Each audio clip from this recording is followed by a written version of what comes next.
welcome to our online events. This is the first online event for this year. Happy New Year, everyone. And it's a great pleasure to kickstart our online events for this year with this event for two reasons, actually.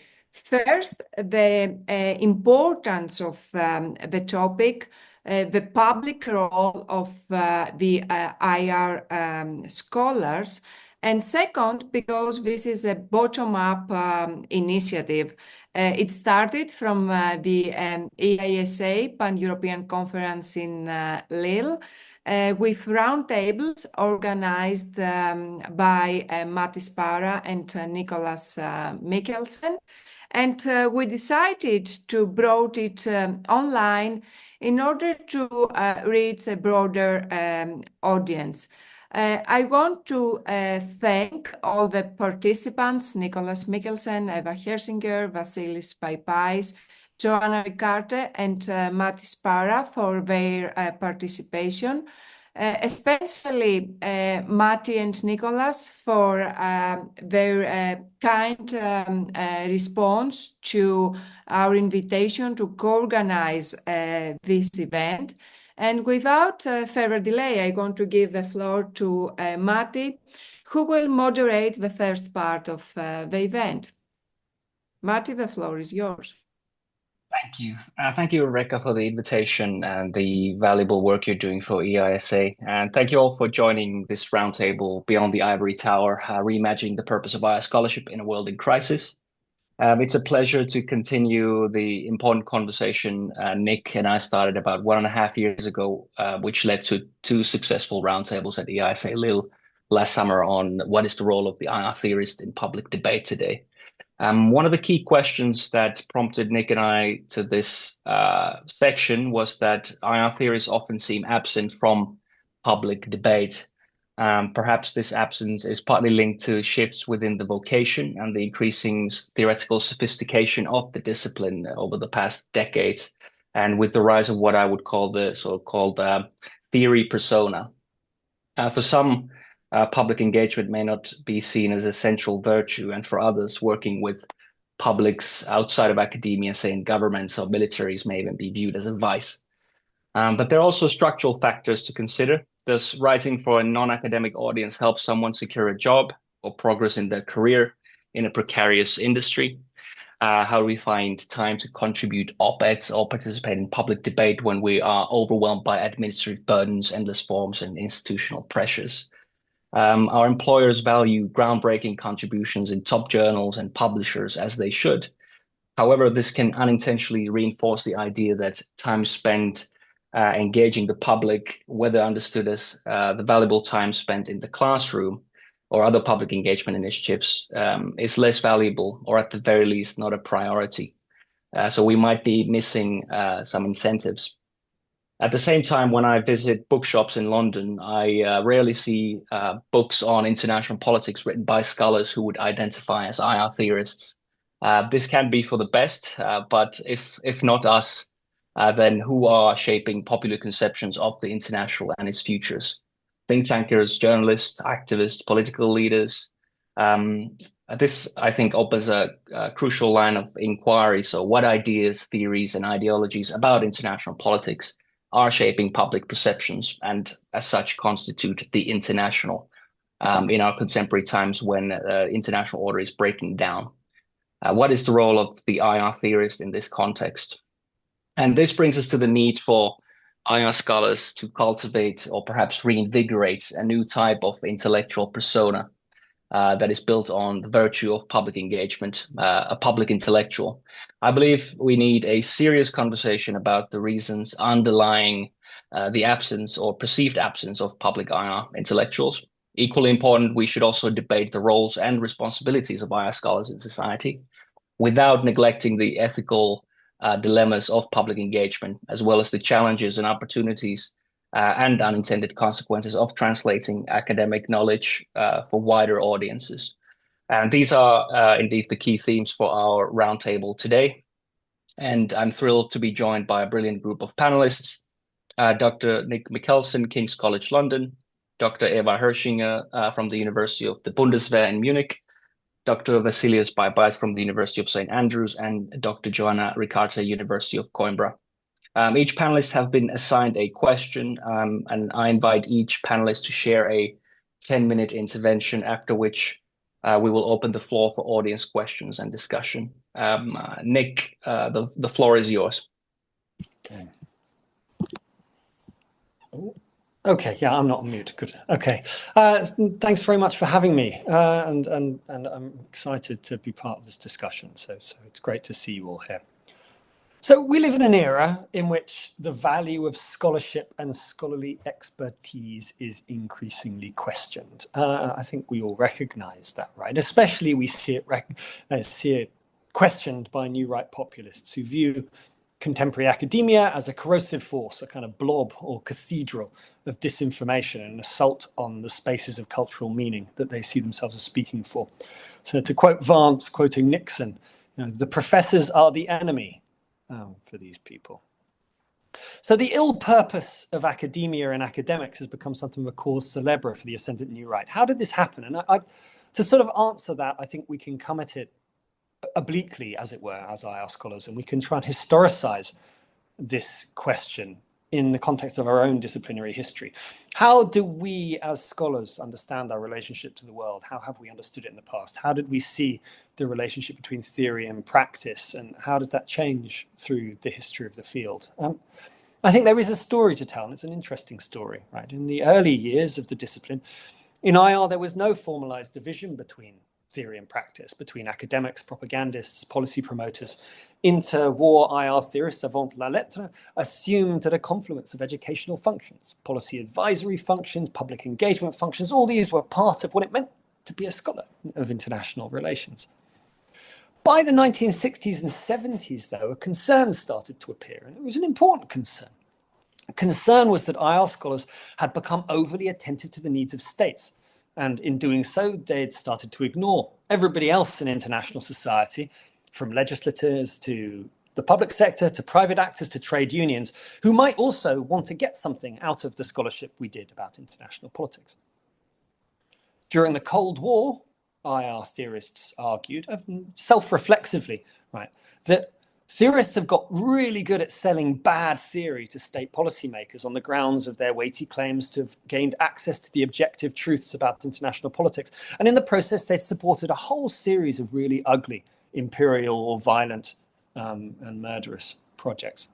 And so there was a sort of intellectual crisis of confidence in the discipline, which began in the 60s and 70s across all areas of the field, which resulted in calls for more reflection and greater acknowledgement of the need for sort of theoretical experimentation in the field. And one impact of this was the beginnings of the unraveling of the realist liberal Marxist dominance that happened in the 1980s. But it also initiated a change in the way in which the purpose of scholarship was articulated and understood in the field.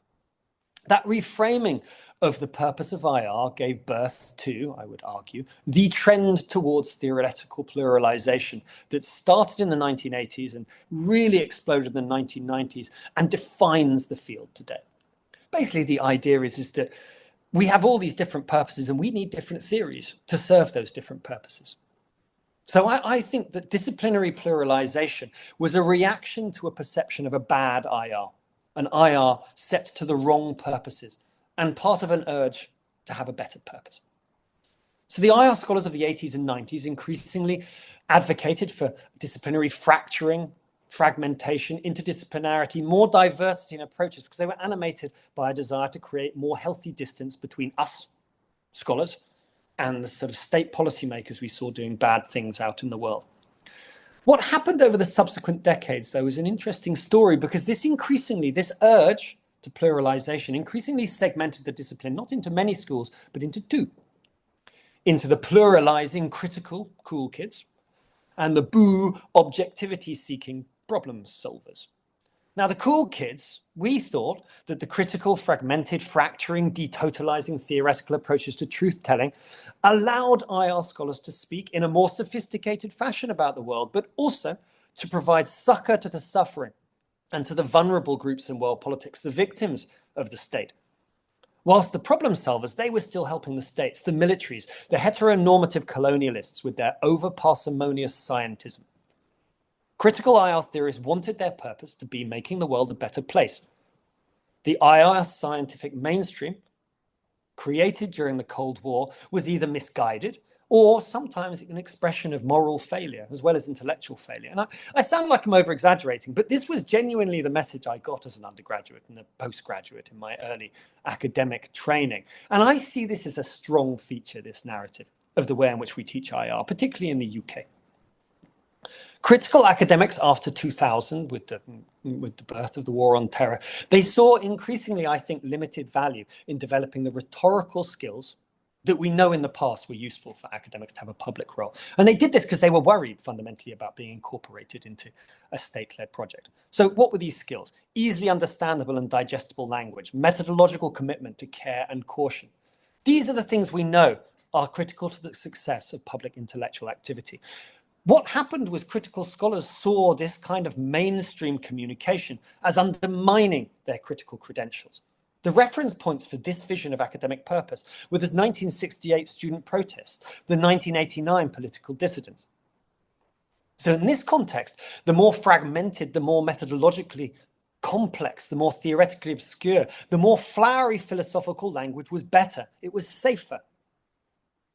Well-meaning critical work became increasingly ideological in tone and targeted at those groups of IR scholars who could work out what was being said in these subcultures.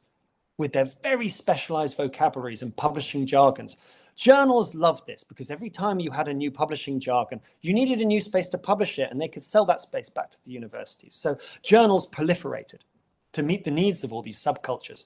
Professional trends in the academy also rewarded being a theory turn leader. Turn became a disciplinary whirl, dizzying.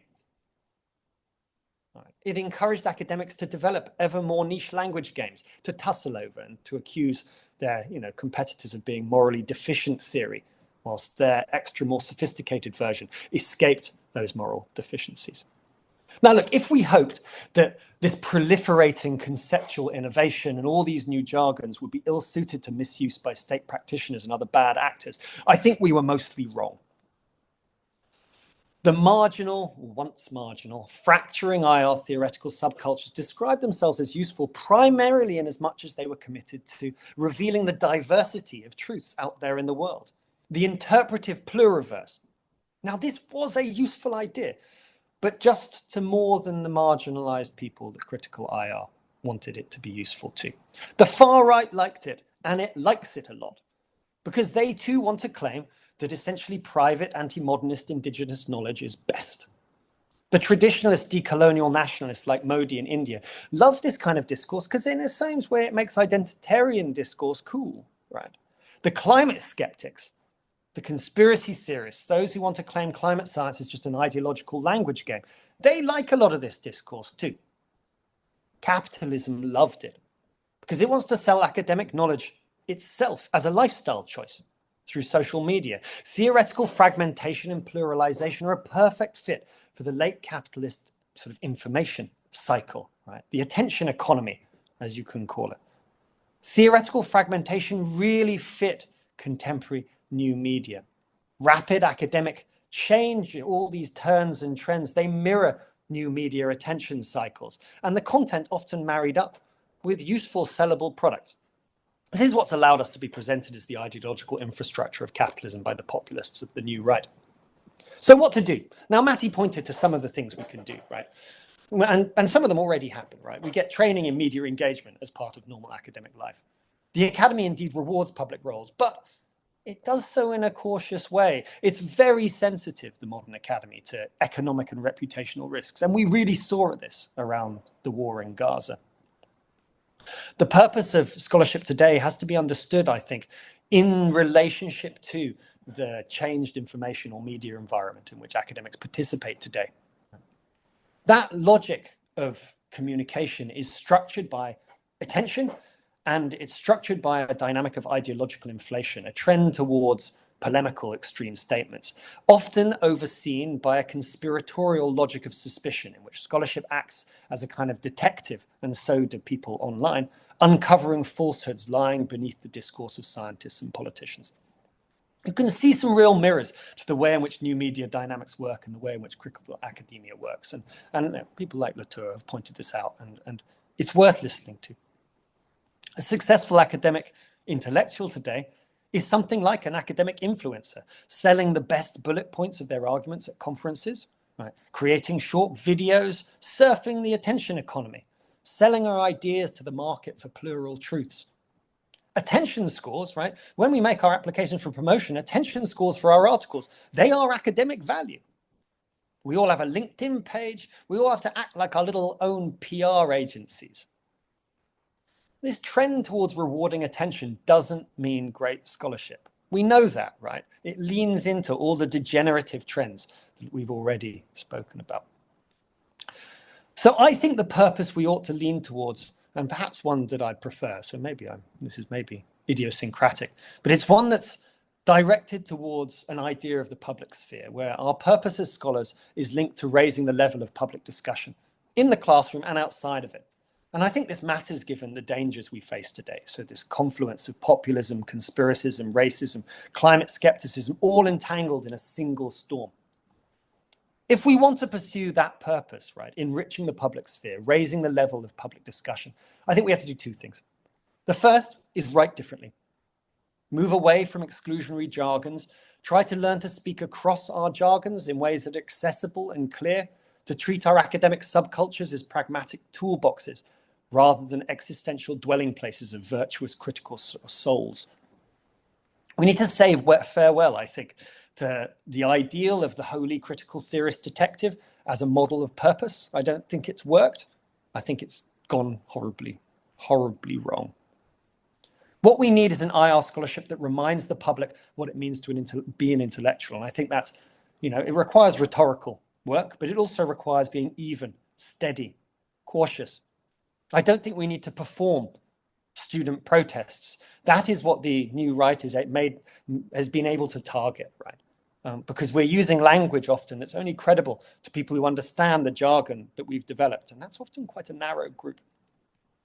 So I think that's part of it. I think the way we write needs to develop to meet the needs of the new political environment, the storm around us. But I think the other part of it is perhaps a more difficult one, which is to look back at some of the debates from the 1980s and 90s and their relationship to science in IR. I think we need to reopen our lines of communication with the hard sciences, really do multidisciplinarity. I think the climate crisis really leaves us no choice. The anti-science mode of critique in IR, it really has run out of steam. We need to get out more, into the outdoors, into the world of nature, right? We need to talk to and with natural science rather than talk at or against it. Social science with natural science in IR, that's something I'd like to see. And I think that would help. This requires recognizing where we as scholars and as critical scholars have become part of the problem rather than the solution in shaping a skepticism about expert knowledge. And I think this may actually do more to help us meet the storm of nationalism, conspiracism, science denial, and climatic change that is blowing around us. That's me. Thank you very much. Thank you, Nick. Next up, Eva, your turn. Thank you very much. Eva's fine.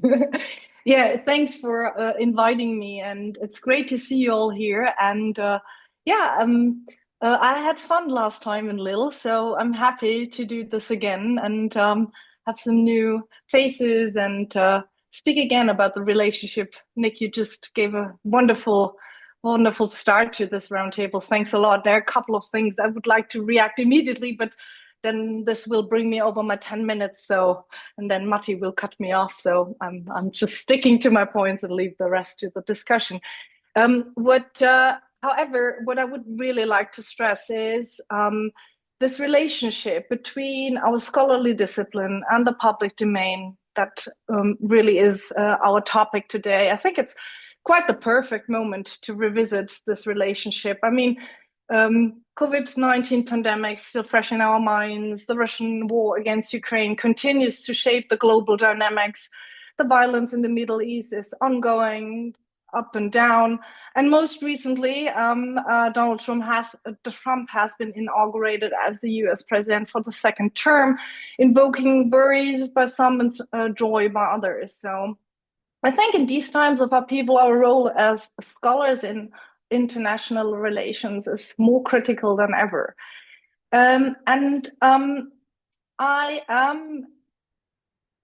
point I would like to make today is, perhaps in contrast to Nick and to the others, is a very down-to-earth point. I'm a very down-to-earth person, so it's very much grounded in some things or in current debates in Germany and in my own experiences. So my focus is on the question I was asked,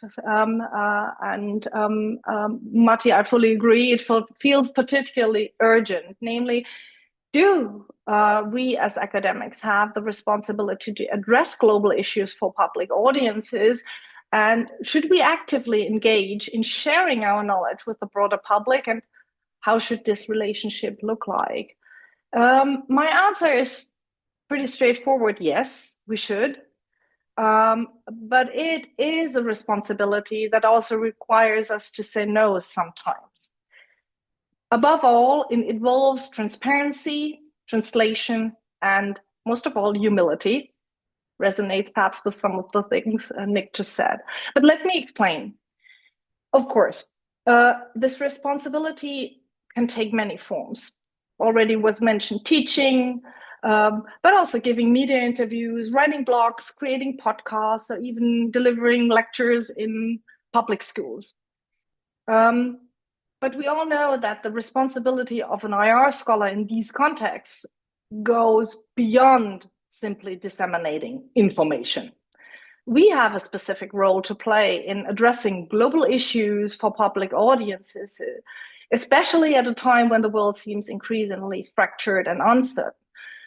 Our discipline, I would say, despite our history, or just because of the history Nick just outlined, is uniquely equipped to provide historical context, analyze complex international dynamics, and perhaps most importantly, challenge these simplistic narratives that dominate public discourse. By doing so, we can help foster a more nuanced understanding of global challenges and empower, I would say, individuals to engage more critically with these issues. That said, fulfilling this responsibility means also stepping into a role that society expects of us, the role as experts on global matters. Whether we will like it or not, we are seen as the privileged knowers. For critical scholars, this is especially challenging. Many of us view our role not as holders of a sort of ultimate truth, but as those who expose power dynamics in knowledge production and seek to level the playing field. So instead of being elevated as the ultimate authority, we aim to collaborate and to co-create knowledge. In brackets, it's not only a didactic a method or tool in teaching. But let me offer a more practical example. Like imagine you have a discussion with a group of students or even school pupils about, let's say, international terrorism. And the interaction doesn't just involve us sharing facts or historical context on terrorism, like whether the causes of terrorism, its dynamics, or the type of terrorism attacks. It's an opportunity to co-produce knowledge. Those students, despite being seen as the unknowing, bring valuable insights to the table, like how does terrorism affect their daily lives or not? Ideally, we all become more knowledgeable together. Yet in such discussions, we are still called upon as experts, often expected to deliver concrete answers, and perhaps in a clear language. Therefore, it's part, in my view, of our responsibility to know, on the one hand, the limits of our knowledge, and on the other hand, being transparent about these limits. Acknowledging what we do and do not know, both as individuals, but also as a discipline, is quite essential. It is also crucial to highlight what remains uncertain and to encourage society, the public domain, to engage with that uncertainty. This approach, while not the norm or the best way to go about in media interviews, can, on the other hand, be incredibly rewarding in educational settings, such as with the school class I mentioned. Therein also lies how the relationship between IR scholars and the public can or should be formed. In my experience, creating an atmosphere of transparency fosters curiosity, deeper questions, and a desire for further learning. It makes knowledge accessible and thereby builds trust. And it also allows embrace our role as translators. Engaging with the public often requires translation of academic concepts. Terrorism is a very good concept to be translated very in detail. Translating these concepts into language that resonates with public or political or public discourse. And be aware, this is not no small task. It's hard work, and it doesn't come naturally to everyone. Perhaps it's time to incorporate the skills into PhD or postdoc trainings, or even create positions dedicated to public engagement. But above all, forming a productive relationship between IR scholars and the public involves embracing humility. Global issues are inherently complex, and part of our responsibility is to acknowledge that no single discipline or scholar has all the answers. That's probably the most difficult part, to bring a certain humility to the table. Ultimately, transparency also means being willing to say no to the flattering invitation to a talk show or policy consultation if you know we are not the right person for the job. It's about resisting the urge to overstep our expertise and staying true to the boundaries of what we know. That said, not everyone may agree with this sense of responsibility, and that's valid. Scholars working, let's say, in the field of international political theory may choose to focus entirely on their research, which is perfectly legitimate. Additionally, in some contexts, like Germany, there are few institutional incentives for public engagement. Outreach and societal impact aren't always structurally valued in the same way as they are in other educational systems. I know responsibility can sound like a heavy word, but let me end on a lighter note. Engaging with the public can also be deeply rewarding, intellectually stimulating, and yes, sometimes even fun. Thank you. Thank you, Eva. Next up, Vasilis, please.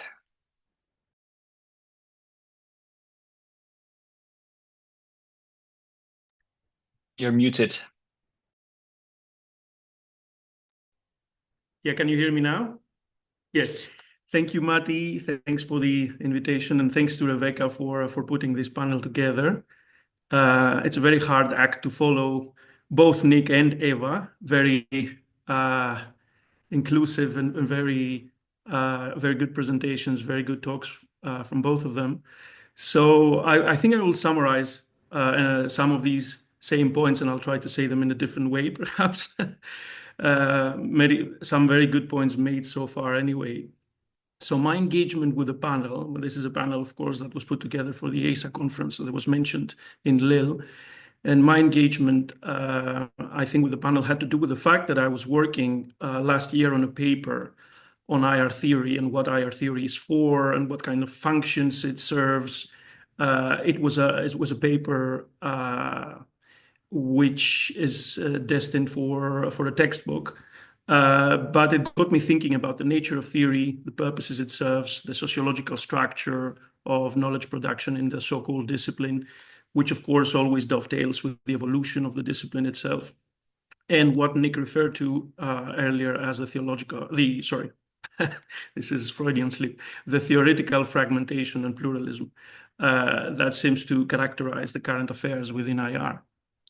So what few things struck me as I was working through the paper, and made me think a little bit more closely about the relationship between academia or scholarship or theory and the world. And that might mean both the policy world, but also what we call in the discipline real world issues. They are not necessarily the same thing. So first of all, the one thing that I want to mention by starting is that what we've obviously all are witnesses to within the discipline the last at least 20, 30 years is the almost unquestioned dominance of what we might call the pragmatist mood at the so-called methodological level, ontological, epistemological, and methodological level, the acceptance within the discipline of a kind of a post-foundationalist sensibility that followed the reflexive turn of the 90s. Again, this was covered very nicely by Nick. A call, we all are very familiar with that call to go beyond isms, beyond theoretical paradigms and narrow theoretical agendas. However, what I think we can all agree on is that instead of this kind of delving into meta-theoretical issues and discussions around post-foundationalism, instead of this leading to a new appreciation of what I call the political dimension of meta-theory, because there is a distinctive political dimension in discussing, of course, the relationship between theory and the world, the relationship of the nature of the relationship between academia and the policy world and so on. Instead of gaining a better, perhaps, appreciation of that dimension, I think the zeitgeist seems to be the call to be more pragmatic, more eclectic in our research, to avoid meta-theoretical complications. Meta-theory is considered a complication in some circles, very influential circles. And what is that all for, of course? Why are we asked to do that? The answer, of course, is to be palatable and agreeable to policymakers, which, by the way, most of them, policymakers and foreign policy experts, they would do perfectly well without us. I don't think they value so much what we have to say to them, unless if they can use us in some ways to use our scientific veneer or patina to legitimize their predetermined conclusions. So the call is to be palatable and agreeable to policymakers, to produce so-called socially or policy relevant empirical research that has, of course, impact. And that's, of course, the sacred mantra of contemporary academia, the production of measurable knowledge. In other words, a call to be relevant. And my fear is, of course, that under the guise of a very narrow conception of relevance to the so-called real world, the discipline may once more be surrendering to an uncritical, atheoretical, or unreflective endorsement of some kind of a naive empiricism or an aversion to theory or abstract thinking. An almost pronounced anti-intellectualism, I would say, in some corners of the discipline. And certainly so in those corners of the institutional settings within which we work. So those who run our universities, I think they are pretty much driven by a pronounced anti-intellectualism. That a kind of anti-intellectualism that presupposes some kind of direct translatability between scholarly work and concrete political problems. And that's in the intellectual world, in the scholarly world, I think, and Nick is right here, is often a sign of fatigue with a so-called reflexive turn in the field. And Nick outlined that very nicely. And here, of course, I must stress that there is no theory-practice divide, of course, and there is no socially relevant theory. But at the same time, the social value and capital of theory feeds off this divide between theory and practice. Scholars measure their territory by their reflective distance from the empirical world, by invoking terms like objectivity and abstraction, rigor, systematicity, as necessary means of bringing intelligibility into the study of phenomena. So all these are considered epistemic values, of course, especially in mainstream circles. So exactly those who wish to be policy relevant tend to produce the divide between theory and practice, from which they derive their legitimacy as experts and so-called knowledge producers. Now, that's on the one hand. On the other hand, the pragmatist mood that I've just described in certain circles, which seem to be allergic to theory or meta-theory, all these more reflexive considerations. This mood coincides with an equally popular and ever deepening, I think, trend of theoretical refinement and sophistication. There's a lot of talk in the discipline about pluralism, pluralization, moving beyond Western IR, moving into global IR, post-Western IR.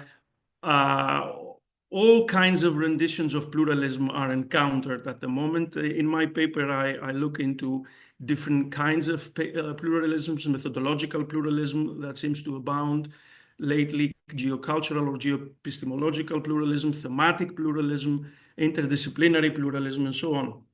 Now, these trends seem to be signifying the transformation of the field, a field that was never very good in incorporating pluralism since its inception.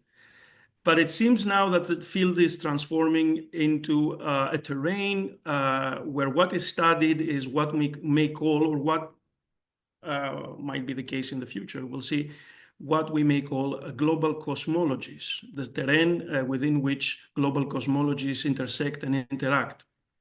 And we are familiar, of course, with the conditions that made pluralism and pluralization possible in the field the last 30 years. And again, this has been covered by Nick and Eva. So if mainstream scholars used to derive their social value in the past and cultural capital from keeping scholarly rigor and ideology apart, now the pendulum seems to have shifted to the other end of the spectrum. And we seem to value scholars or intellectuals that openly endorse normative or ideological goals or the ideological implications of their interventions. Of course, we need to be careful here. Being normative or being relentlessly critical is one thing. Using, however, one's lectern as a pulpit from which one can launch self-righteous thunders, as the 19th century German professors used to do, is another. So there's a difference between engagement and advocacy, I think. The scholarly type described by Max Weber in the vocation lectures on science, the vocation lecture on science more specifically, is equally distant, I think, both from the conceited mainstream IR expert who is eager to speak to the ear of the prince, and to the virtue signaling critical scholar who sees herself or himself as the champion of the oppressed. So to briefly recap, we seem them to be living through what I described in Lille as a schizophrenic situation, where calls for greater pluralism and the reality of it, with all its questions and ambiguities, of course, overlap with a hegemonic demand for relevance and with the onslaught of a neo-empiricism, a fandom of neo-empiricism that seems to be rising in certain corners of the discipline, as well as societal pressures and higher education policies that allocate funding and promote the impact agenda that ties research funding to policy relevance in specific areas with policy relevance. So what might IR then look like under this light, in this predicament? To me, this does not necessarily relate, as I mentioned also in Lille, to the oft-rehearsed question, what is the role of the IR scholar as a public intellectual? I think this is a heavy loaded term, public intellectual. It was more relevant perhaps in the 50s and the 60s in the post-Cold War era, and the pre-Cold War and the post-Cold War, or the pre-war and the post-war era. And there were specific historical, I think, and social conditions that produced such a fonctionnaire public at that time, which may no longer be possible. But I think it's relevant. The question remains relevant as to asking ourselves what is the role of IR scholars as mediators between academic knowledge production and the various publics that constitute the world we live in. And Eva is quite right, but this is a very important question that we should be asking. And the problems of translation here are very, very important. I think in current conditions of extreme polarization of public debate around various controversial issues, the Israeli-Palestinian conflict is one of those, the war in Ukraine, the impact of unprecedented migration flows, the culture wars in academic campuses, and the ominous rise, obviously, of the far right. Within that predicament, I think the old Saidian nostalgia for the intellectual as amateur, non-specialist, assumes, I think, a renewed energy. It's what Said used to bemoan as the disappearance of the general secular intellectual in the West. Let me quote how Said describes the function of such a scholar, who seems to be, obviously, for him, permanently speaking from the non-place of exile.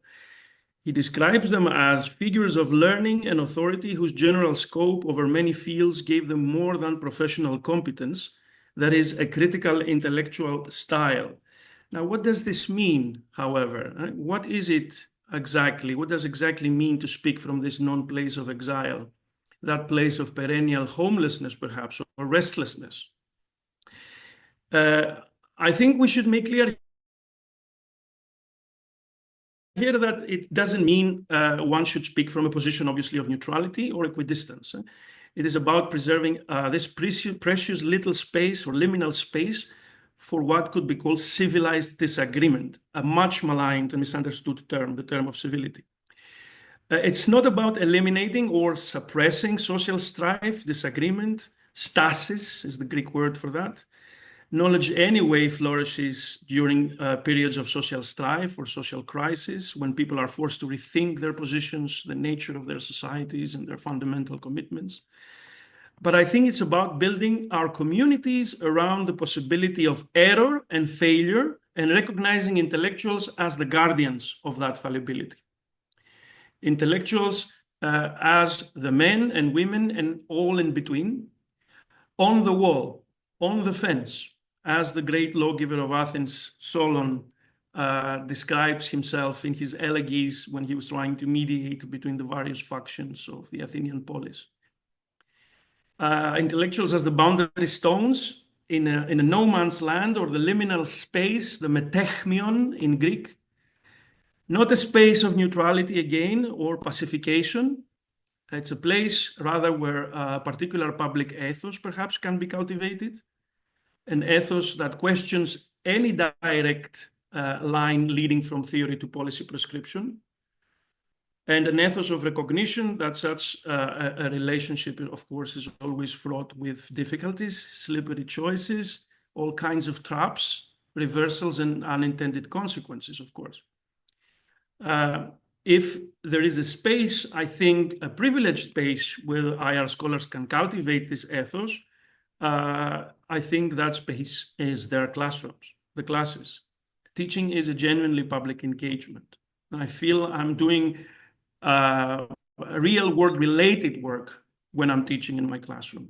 I'm not offering advice to policymakers, but I'm engaging with real world problems by helping students to think around and about the nature of the relationship between theory and practice, for example.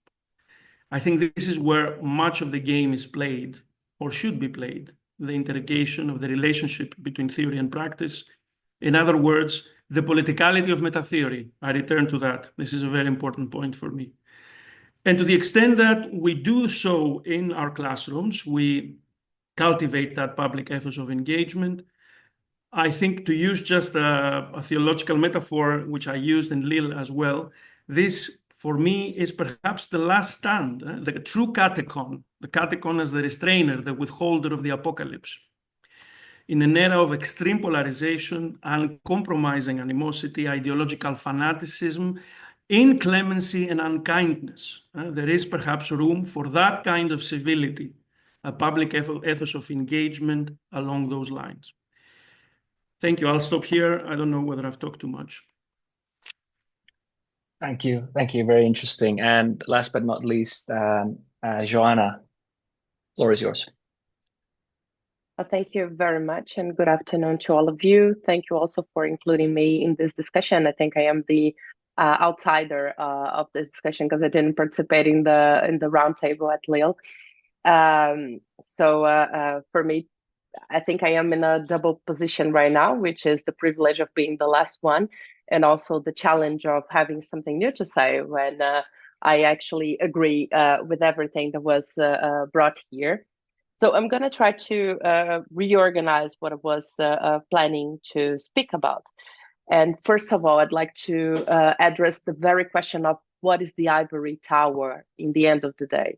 Because when we think about IR scholarship, the discipline of international relations, it is constructed around the very idea of being in a world in crisis and acting for a world in crisis. So it seems to me that we are kind of bringing back the very foundational question of the discipline of international relations in this panel, which is interesting because this might mean that 100 years ago, 100 years after the construction of the discipline, something was lost in a way to speak. So I think that we could conceptualize this ivory tower as a double type of ivory tower. From the one hand, there's the obvious one, which is we academics are seated in our ivory towers of academia, in which we do not really engage with the people from the outside of this tower, right? So this is the obvious interpretation of the ivory tower.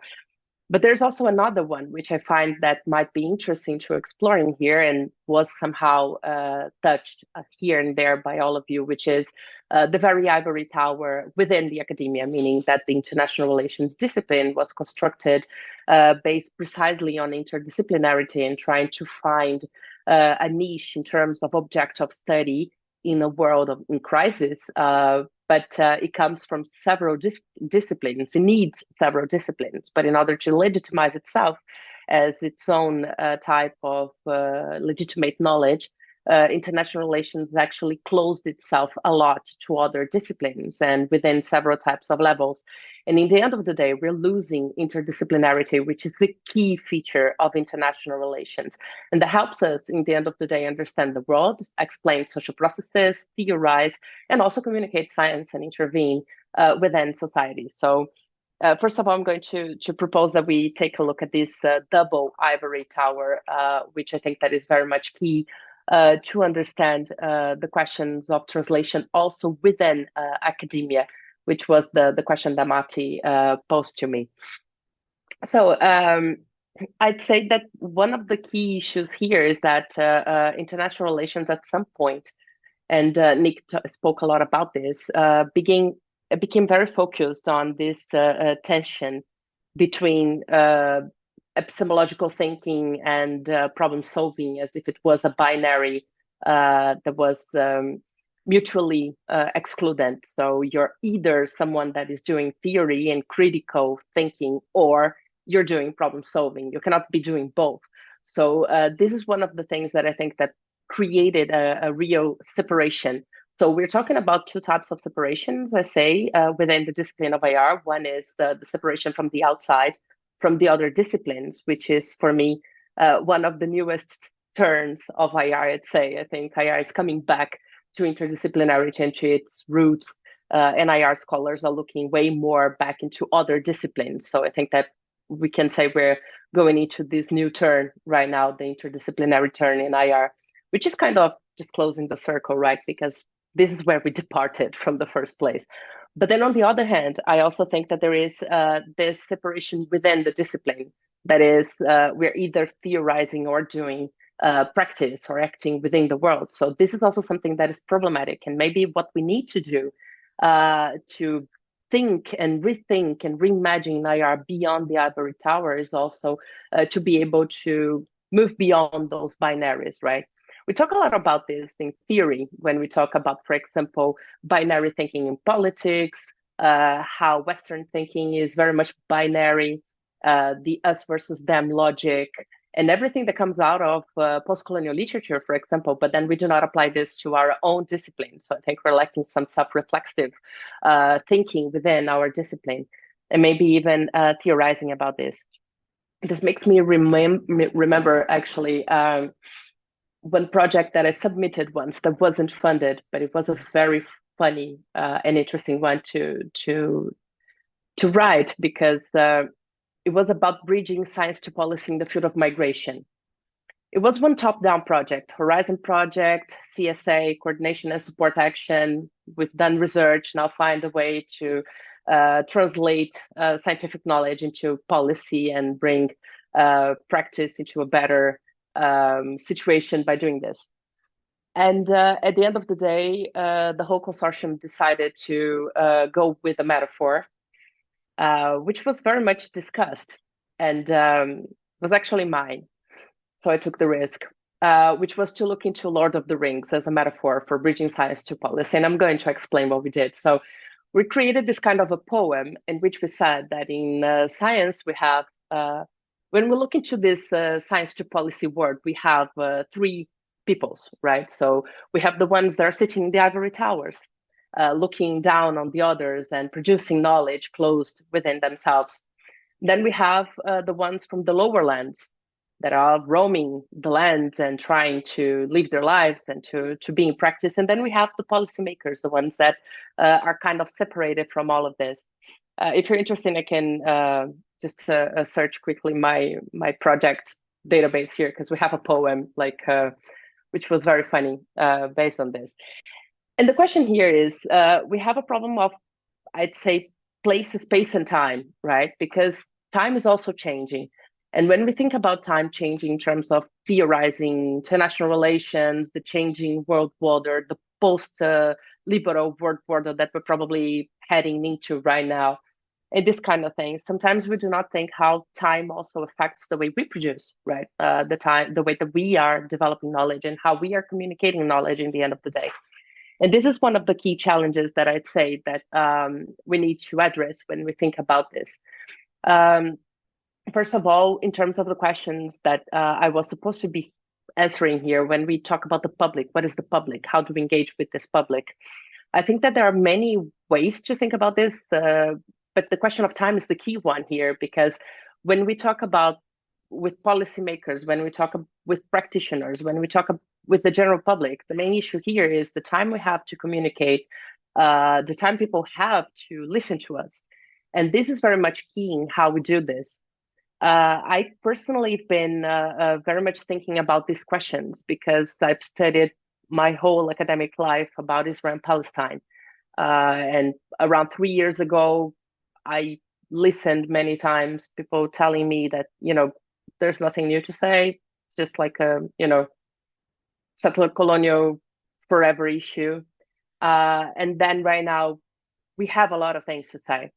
And one of the main things that I found by communicating science in the media and also with policymakers and projects and these kinds of things is that it's very much difficult to translate some specific concepts that are not just theorizing, they really help us understand what's been going on. One very key one that for me, can help us bring this discussion back into a real life example is, for example, ontological security. I've been finding it very key as a concept to explain what's been going on in the question of the war in Gaza for both peoples, actually. So the question of ontological insecurity for me is a concept that helps us understand how traumatic memories of the past and events and situations that actually get entrenched in the way our identity are built and reconstructed and reinforced through time.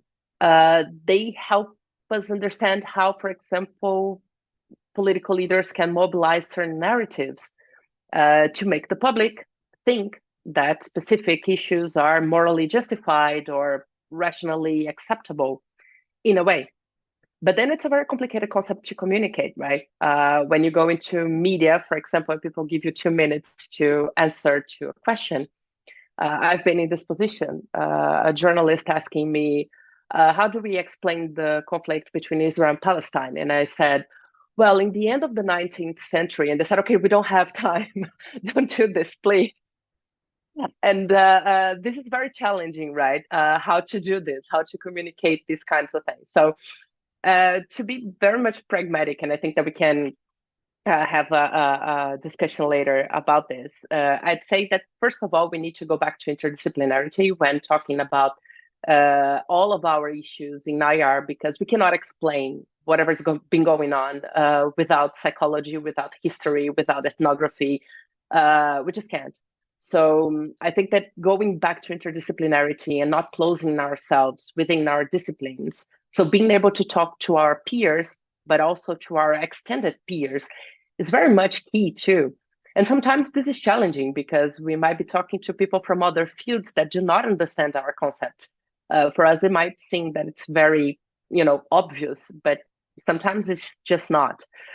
So this is also another very interesting exercise to try to communicate our concepts and try to go back to how they were constructed, to explain them to other people from other fields.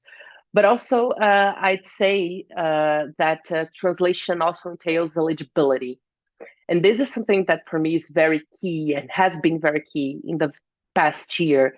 So when we talk about translation, we usually think about post-colonial literature on intercultural translation, translation of knowledge, how to communicate science to practice, how to understand practice and incorporate this into the way we produce knowledge. But there's also a question of intelligibility that is also connected again with timing and space that I think that is very much key, which is it makes no sense to speak when people are not able to understand. So we do need to organize the discourse in a way that people can relate to whatever we're saying, and to know when to say things.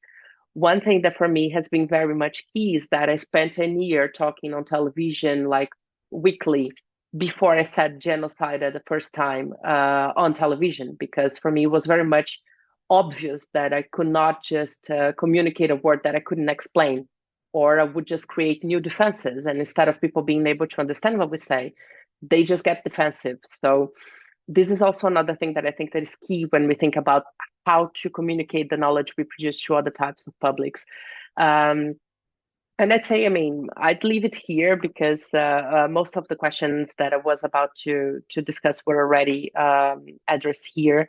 But breaking with the binaries is also something that for me seems to be very much key, the binaries between being critical and also problem solving, because we need to be able to do both, and our discipline was actually created because of this, as a means to solve the problems of the world, to create cooperation, multilateralism, institutions, ways of living in this international environment. So going back to the roots of why international relations was developed as a discipline in the first place might be a very interesting way to go. So going back to history too. And that's it. Thank you. Thank you, Joanna. So now we've heard from all the panelists, so we've heard a lot about the history and sociology of the discipline and its relation to public engagement, the roles and responsibilities of IR scholars, policy relevance, and what is meant by the public and translation. I would like to remind the audience about the Q&A. So the Q&A box is open and open to everyone. It would be helpful if you would address the questions to a specific speaker or speakers. We've already received a couple of questions, but before that, I think if Eva, you would like to react, you had some reactions to Nick's intervention. So if we start with you, and then let's go from there. Thank you. Yeah, thanks a lot. A pleasure to open up this discussion with a humble intervention, obviously. Thanks. Very exciting points you all raised, and difficult to pick and choose. But perhaps, Joanna, your picture, the picture you painted on the ivory towers, I very much liked that there are two of them. Which always is already is a sort of breaking with the binaries of having two of them. But let me bring this together with two things Nick and Vasilos said, because Nick, your point on I consider it a very pragmatic point to say we have to move away from, in my words, obscure or jargon language that uses too much jargon in order, I would say, to break out of the second ivory tower Joanna has described. That would be one way as well.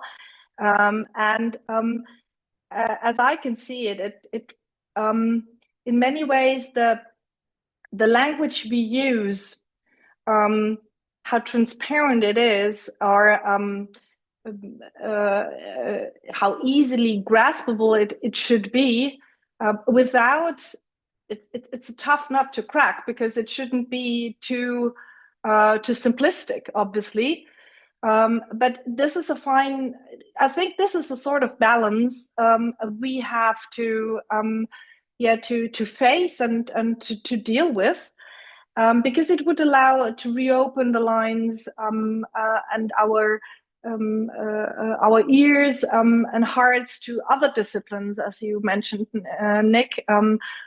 The hard sciences, which are much more, they claim to be much more transparent. When you read the papers during the COVID-19 pandemic, we probably all read something, new things about, where we thought, okay, well, that sounds like something I heard in my statistics class 1,000 years ago.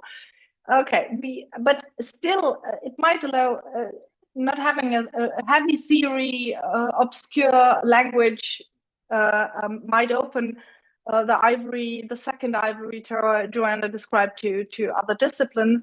And it also, Vasilis, I thought it might make life easier in the classroom as well, because in a very pragmatic way, students are always grappling with a couple of, let's put it this way, with some text they have more trouble than with others, and I think the language is always one of the points that makes it easier for them to understand. So in a way, with this request for that Nick voiced, we make also it easier for our core task, namely to teach in an accessible language. And yeah, it in a way, it is a very humbling task to try to write things down in a very straightforward language, in particular when you're not a native speaker. Perhaps that sometimes makes it easier, but I'll leave that to the native speakers here. But I think that might also, that's the last point, make it much more difficult for these pragmatic circles, Vasilis, you mentioned, who are allergic to theories, which I fully agree, you're very right in describing that way, because that's one of their arguments they're making for, I don't know how many decades they're making it. You're covering everything in such obscure language, then stay in your second ivory tower. Let me stop here. Nick, do you want to respond to that?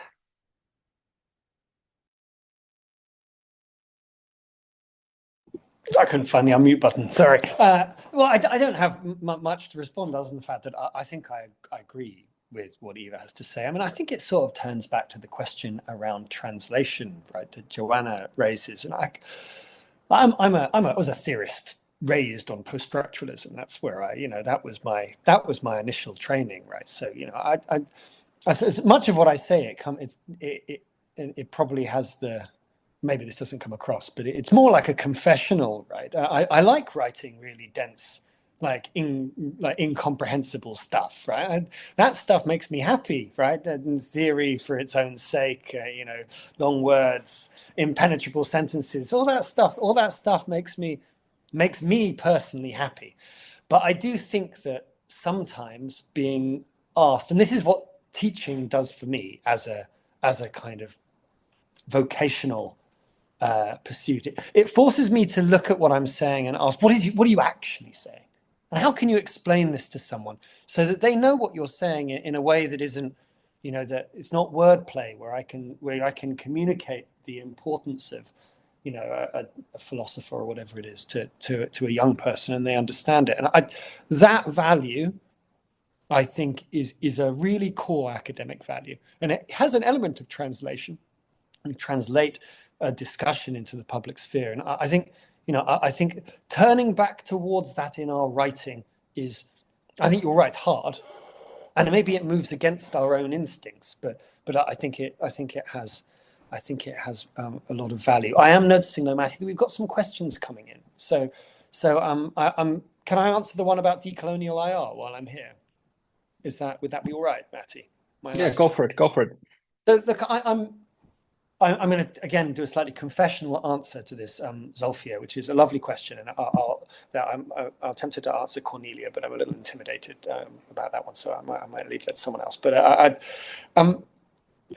so at the moment I work on a project with some colleagues in the University of the West Indies, and what I spoke about today will tell you a lot about my approach to what we're doing there. So I'm really interested in what it means to think about the big challenges faced the world, from climate change, populism, but to do so from in ways that seek, to draw out what it means to think about the world from different places, right? So this project really is about what world politics looks like from the perspective of a part of the world that's right at the front lines of climate change, but also did very little to produce it. So this is the Caribbean region more broadly. And the reason I see that as a decolonial project, right? Because I'm trying to seat my work in a space that's not the normal center of thought. But so I do think that there is an openness in the decolonial turn in IR, but I'm also not 100% convinced that the decolonial turn as a general move, right, always produces a breakout of the matrix of power we see in the world. I think I think that Trump, Modi, Putin, I think lots of these actors, right, they are also interested in a more pluralized world order, right? It may not necessarily look nicer and more friendly than the liberal order, right? It might be less friendly, right? So I think we also have to be a little cautious, right, about what we mean. As in, so we need to decolonize the discipline, and I think there is a purpose involved in that, a core purpose. But I also think we need to be quite cautious about the term decolonizing and look at the ways in which it's used in different contexts. And I think it can be used in all kinds of different ways to all kinds of different purposes. So it's a bit of I hope that didn't seem too fence sitting, though I guess fence sitting is appropriate to my contribution thus far. Pass back to Matty. Sorry. Thanks, Nick. We have two more questions in the chat. So actually 4. I think I'll hand over to Rebecca for the Q&A. Is that okay? Thank you. Yep. Thank you. Matty, Nick already responded to one of the questions, so I will start with Cornelia's question. In my understanding, the last IR public intellectual in America, besides Noam Chomsky, of course, was Hans Morgenthau over the Vietnam War, and he was emphatically sidelined. What is the platform for the contemporary public intellectual? And of course, I want to thank everyone who posted questions. We have some more time, so feel free to post more questions. So who wants to respond to Cornelia's question? Vasilis. Yeah, I mean, I will say something about Cornelia's question, but I wanted just to, before that, to mention something about Nick's reference to hard sciences and engagement, that what we need is a greater engagement with hard sciences and natural sciences. And I see why this argument is valuable, especially in relation to climate change deniers and so on. Yeah, we definitely need to engage with natural science more, perhaps with their system science as well in the age of the Anthropocene. But I think that there is still a need to determine the framework within which we receive science. And again, a meta-theoretical discussion has to take place because there is no apolitical use of science. Now, that doesn't mean, of course, that we relativize the findings of science, but it means that we have to submit them in public debate, because otherwise we end up idolizing science, idolizing natural science, idolizing frameworks that themselves within scientific circles are contested and provisional. So yes, we do need to engage natural science, but we need to engage even more so the philosophy of science, perhaps, that sustains some of these findings and some of these pronouncements, scientific pronouncements. When it comes to Cornelia's question, it's very interesting Morgenthau's case is very interesting in the Cold War era, because he was someone obviously who was like blacklisted is the right word here, blacklisted by the Lyndon Johnson administration and the Nixon administration. Someone who wasn't liked either by conservatives or progressives. Someone who fell in the cracks, perhaps. Why am I saying that? Because the immediate equivalent that for some might come to mind, because he's also a realist, is Mearsheimer, obviously, in the context of the war in Ukraine. But Mearsheimer doesn't seem to be doing it quite well as Morgenthau. And I think that has to do again with the meta-theoretical conditions of his critique. Morgenthau was not a positivist. Morgenthau was not the kind of theorist that Nick described that represented the kind of theory that arose in the 60s and the 70s. Actually, he was a critic of that kind of theory production. And he had the tools, in other words, to be unpopular for the right reason. Because Mearsheimer is unpopular for the wrong reason. That's the problem, I think. When it comes to platforms for public intellectuals nowadays, or what a public intellectual nowadays might look like, I think there is a variety of individuals on a global level at the moment who are trying to play that role, coming from different corners, from the left. Obviously, there are some on the right who are trying to play that role as well. But in many ways, because of the different conditions, perhaps, of the early 21st century and the problems that we're facing, I don't think that they enjoy the same, what's the right word here, the same appeal or the same unquestioned or unchallenged status, perhaps, that intellectuals in the 50s and the 60s enjoyed. Not sure, in other words, that you can find nowadays Morgenthau's, Hans Morgenthau's or Raymond Aron's, for example. That may have to do with time, again, going back to Eva's point about time and Joanna's point about time as well. Because everybody now is asking from public intellectuals or IR scholars or any kind of scholar just to be producers of sound bites on the media, for 2-minute sound bites. That's what they're asking for. There is precious little room for a public intellectual to be appreciated, first and foremost. So the social media as well, it's a condition that completely crashes any ability to be sophisticated, to be refined, to be to promote the kind of public ethos and the kind of values that I mentioned in my intervention.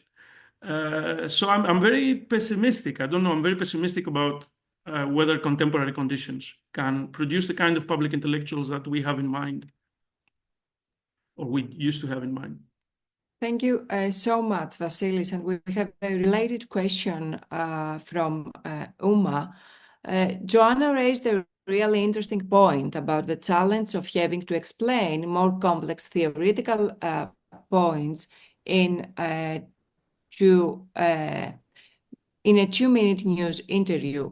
I believe that media engagement is really important, as IR scholars can reach wider audiences, but the news landscape today requires short, bite-sized snippets of information. Most audiences have come to expect this too, so how can we properly engage with the media when our work requires time and depth, while most news cover issues on the surface and quickly? And I would like to follow up a little bit to this question and say that there is one more challenge, in my opinion, which is that our topics are quite popular. And almost everyone in the pub or on social media or in family dinner discusses about topics which have to do with IR, and everyone has an opinion, which makes our work even more challenging And also, the challenge is what language you need to use in order to address public concerns over these topics. So, who wants to respond? Joanna? Well, thank you, Rebecca, and also thank you, Uma, because I think that this is a very important question. And my answer to you would be, we need to choose our battles and to gain our ground. This is the main question, I think. If IR scholars do not step up and keep shying away from considering themselves specialists in international relations, because we have very specific specialties within our specialty, other people just do. So this is the main thing.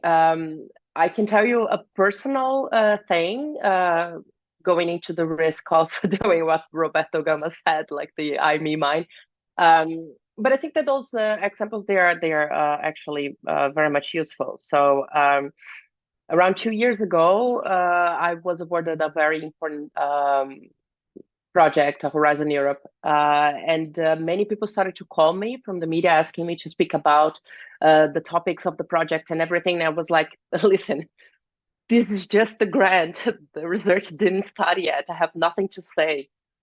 But then you realize that sometimes you feel have nothing to say, but other people feel like they do have things to say. And in the end of the day, we are studying, we're theorizing, we're doing a lot of empirical research, literature review research.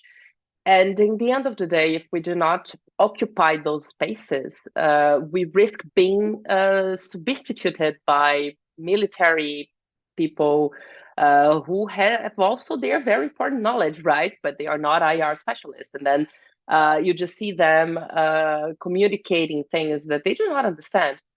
And this is something that struck me at some point, that if you do not occupy those spaces, they're going to be occupied either way.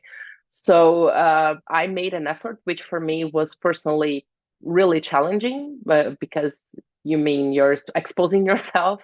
You are, talking about your ideas in a way that needs to be selective, because you also have to be careful, right? Communicating science on breaking news is the worst. This is not how we do research, theory, epistemological thinking, right? This takes time. So it's complicated, and this is what the media wants. They want you to communicate what's been going on right now at this moment, right? But at some point, I realized that if you just do not do this, other people will. I remember in October 2023 on television, I was speaking with many other specialists in other stuff. And I've been studying Israel and Palestine for 20 years now. So I remember people just saying, okay, so the 7th of October happened exactly when it was in 1975, the Yom Kippur War. So this is a sign, and Israel is going to go and fight back in 6 days, just like the 6-Day War. This is going to be over and all cleaned and everything. And I said, no. This is not going to last 6 days. And why? Because I know history, right?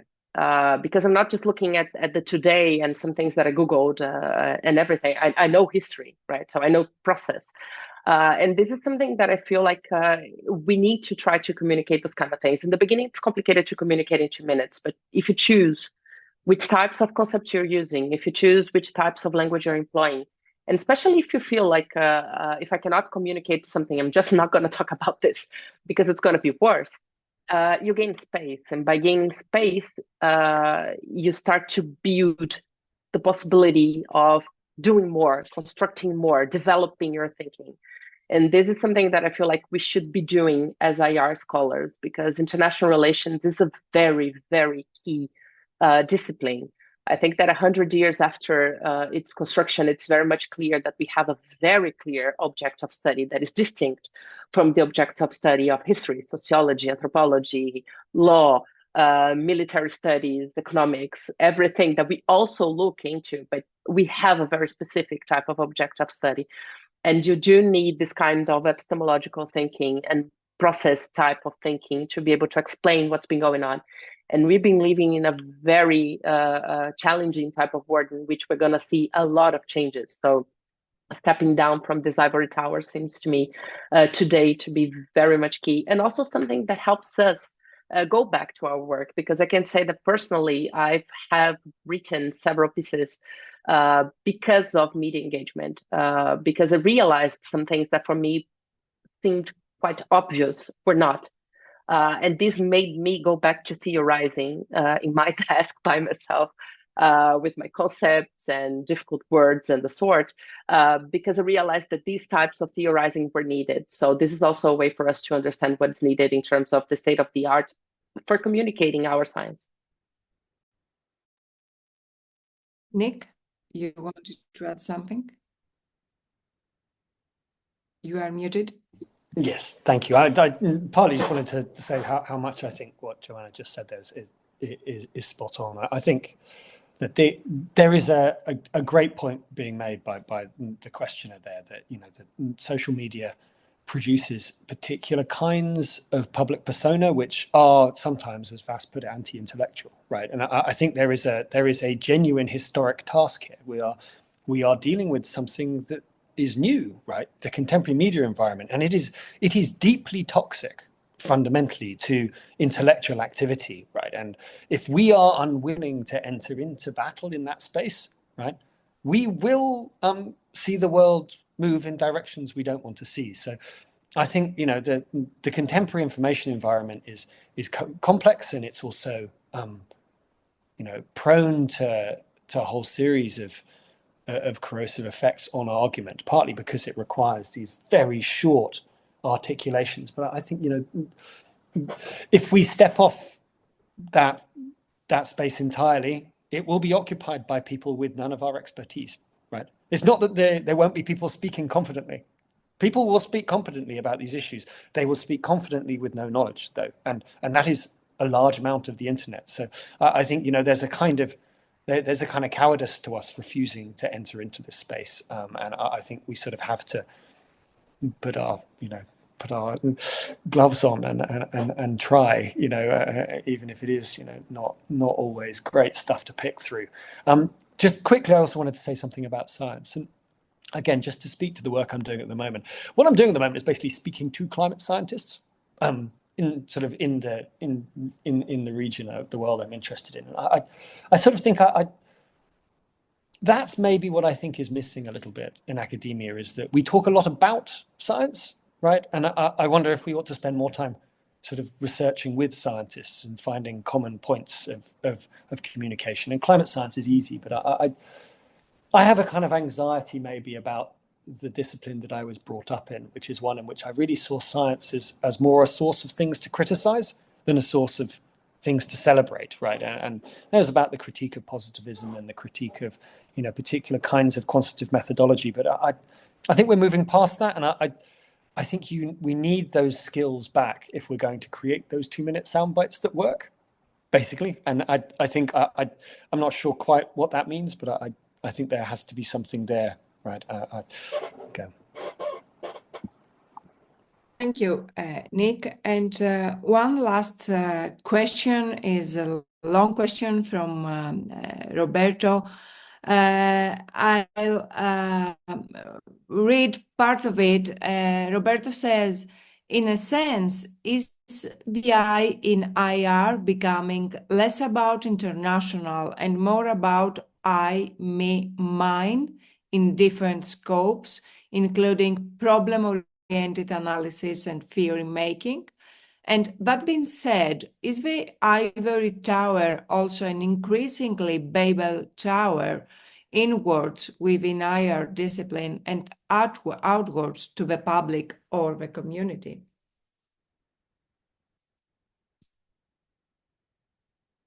Who wants to respond? Eva? Perhaps just a brief, a very good question, very good observation.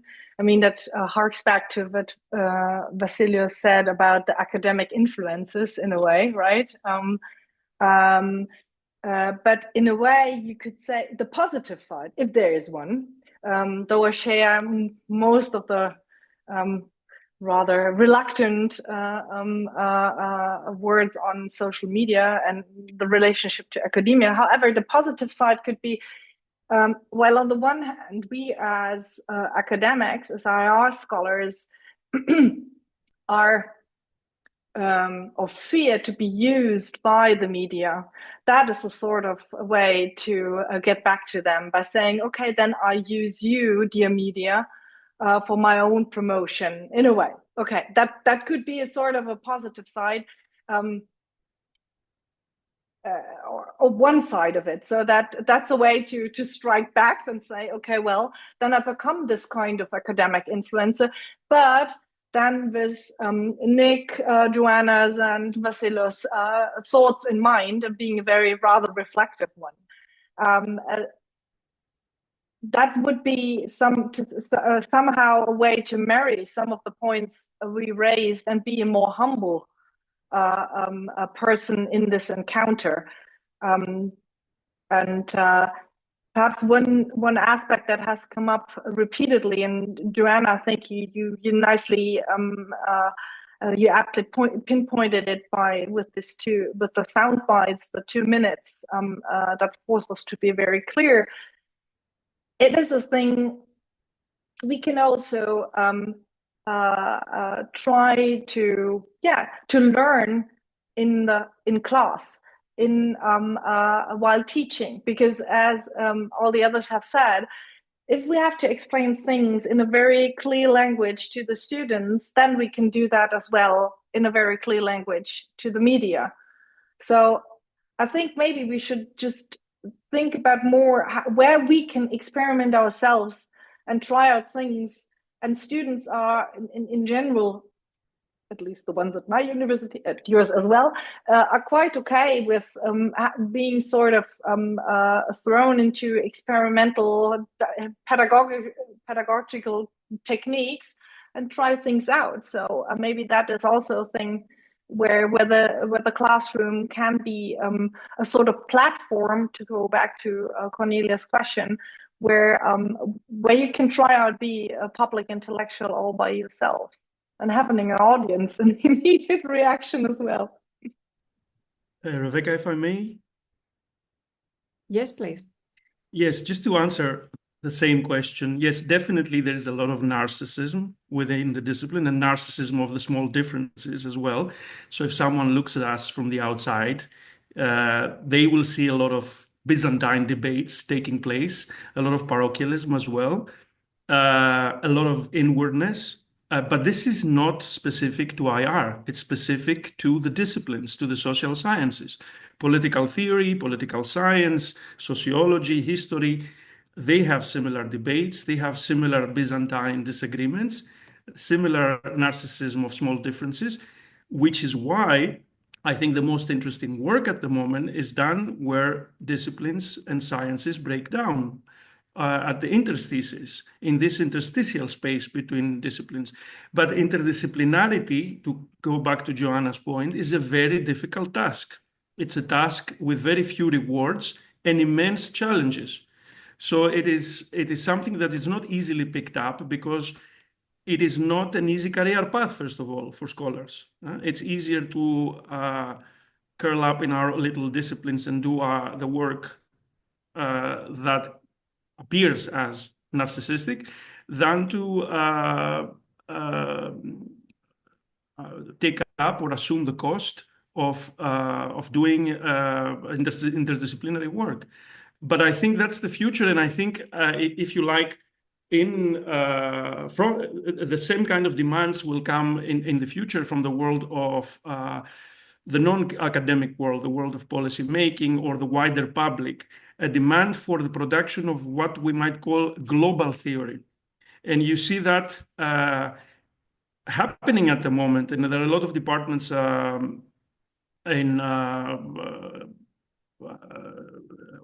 Ivy League institutions at the moment across the world, where these kind of programs crop up, programs on global thought and global theory, genuinely interdisciplinary programs, genuinely interdisciplinary approaches. And I think the most creative and interesting work is taking place on that level. I am currently co-director, by the way, in one of the St. Andrews Graduate School's MLIT programs on global social and political thought. I think this is the direction that we're moving. And these are going to be the creative spaces where the kind of encounters that Nick describes might take place, between hard sciences and human sciences and so on. Thank you so much, Vasilis. And I want to thank you, everyone, for this interesting discussion. We are 1 hour and a half on air, and we could keep discussing. Thank you so much, Nick Mikkelsen, Joanna Ricarte, Vasilis Paipais, Eva Hersinger, and Matis Paura for your participation. And I want to thank all the attendees and those who posted very interesting questions. Stay tuned. We have 2 more online events this month, and you will receive all the information in your inboxes and also through social media. And hopefully, I'll see you all next week. Rebecca, if it's not you. inappropriate, may I remind our participants that the ISA Pan-European Conference call for papers is open. Yes. So submit to our sessions. And it's Bologna. Who doesn't want to go to Bologna? It's Bologna. Yeah, you are all welcome, more than welcome. Good night, everyone. Thank you for the invitation, Rebecca. Thanks. Thank you, everyone. Thank you for the invitation, Rebecca. All right. Bye. Bye. Bye-bye.